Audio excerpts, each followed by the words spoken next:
दादांच्या जाण्याने सर्व राष्ट्रवादी हादरलेली आहे। राष्ट्रवादी सर्व आमदार दुःखात आहेत। सर्वात महत्त्वाचं म्हणजे अमोल मिटकरी यांनी एक महत्त्वाचं लेटर, एक पत्र मुख्यमंत्र्यांना दिलेलं आहे। त्या पत्रात काय ते जाणून घ्या। काय पत्रामध्ये आहे, काय मागणी आहे? माननीय मुख्यमंत्र्यांची आम्ही सर्व राष्ट्रवादी काँग्रेस पक्षाच्या सहकाऱ्यांनी आमच्या बहिणींनी मिळून भेट घेतलेली। त्याचं मागचं कारण असं होतं की अजितदादांच्या मृत्यूची निपक्षपाती चौकशी झाली पाहिजे। त्यांनी CID चौकशी लावली, त्याबद्दल त्यांचे आभार मानले। पण उच्चस्तरीय चौकशी समिती गठीत व्हावी आणि त्यांच्या मृत्यूच्या नंतर ज्या पद्धतीच्या शंका कुशंका महाराष्ट्राच्या मनात आहेत ते सत्य जनतेच्या समोर येऊ द्या। अक्षरशः राष्ट्रवादी काँग्रेस पक्षाच्या कार्यकर्त्यांना वेळ लागायची पाळी आलेली आहे। अनेक लोक प्रश्न विचारतात, अनेक लोक शंका उपस्थित करतात। दादा किती वाजता निघाले, कसे बसले वगैरे ह्या सगळ्यांच्या बाबतीत एकदा चौकशी समिती गठीत होऊ द्या। आणि माननीय मुख्यमंत्र्यांनी सुद्धा तशा प्रकारे आम्हाला सकारात्मक प्रतिसाद दिला। ते पण बोलताना प्रचंड भावनिक झाले होते। त्यांनी त्यांचा एक चांगला मित्र गमावल्याचं दुःख आहे। आमची ही पण मौखिक मागणी होती की एक दिवसाचं विशेष अधिवेशनाचं सत्र या संदर्भात बोलावलं पाहिजे। प्रत्येक आमदारांना त्या भावना व्यक्त करण्याची संधी दोन्ही सभागृहामध्ये, विधानसभा आणि विधान परिषदेमध्ये मिळाली पाहिजे। त्यामुळं एक दिवसाचं विशेष अधिवेशन घ्यावं। आता उद्या मी माननीय अध्यक्ष विधानसभा आणि माननीय सभापती विधान परिषद यांना पण पत्र देणार आहे। आणि जर तसं शक्य नसलं तर 23 फेब्रुवारीपासून जे अर्थसंकल्पीय अधिवेशन 1 महिन्याचं, साधारण 3 आठवडे 1 महिना चालेल, त्यामध्ये एक दिवसाचं विशेष चर्चासत्र दादांच्या संदर्भातल्या शंका कुशंकांना जागा मोकळी करून देण्याकरता घेता आलं पाहिजे।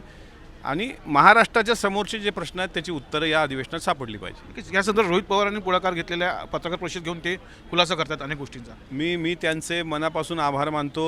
त्यांनी ही पत्रकार परिषद घेतली। आता त्यांच्या पत्रकार परिषदेत नेमकं काय जनतेच्या समोर येतं, जे महाराष्ट्राच्या मनाचे प्रश्न आहेत ते सप्रमाण ते काहीतरी दाखवल्याचं त्यांनी दाखवणार आहे तसं ट्विटवर सांगितलं आहे।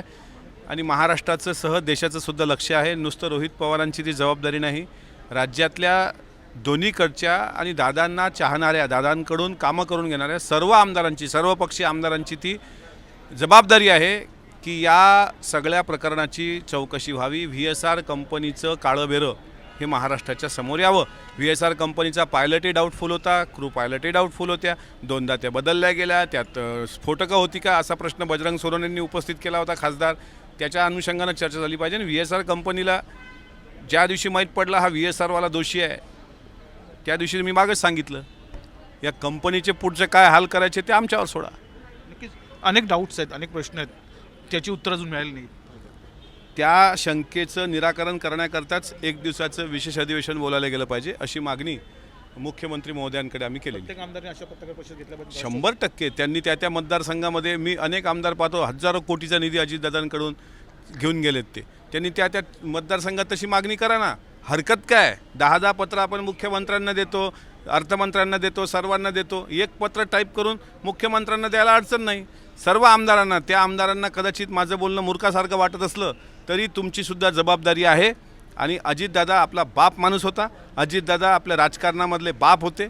आणि त्या बापाचा असा दुर्दैवी अंत झाल्यानंतर आपण मुख गिळून बसलो राहिलो तर पुढची अवलाद आपल्याला जाब विचारेल। युतीला फटका बसला, युतीला कुठेतरी युतीमध्ये खूप मोठी पोकळी निर्माण झालेली आहे। अजितदादांचं युतीमध्ये असणं आणि अजितदादांचं नसणं ह्या क्षितिजाच्या 2 टोकाच्या 2 बाजू आहेत।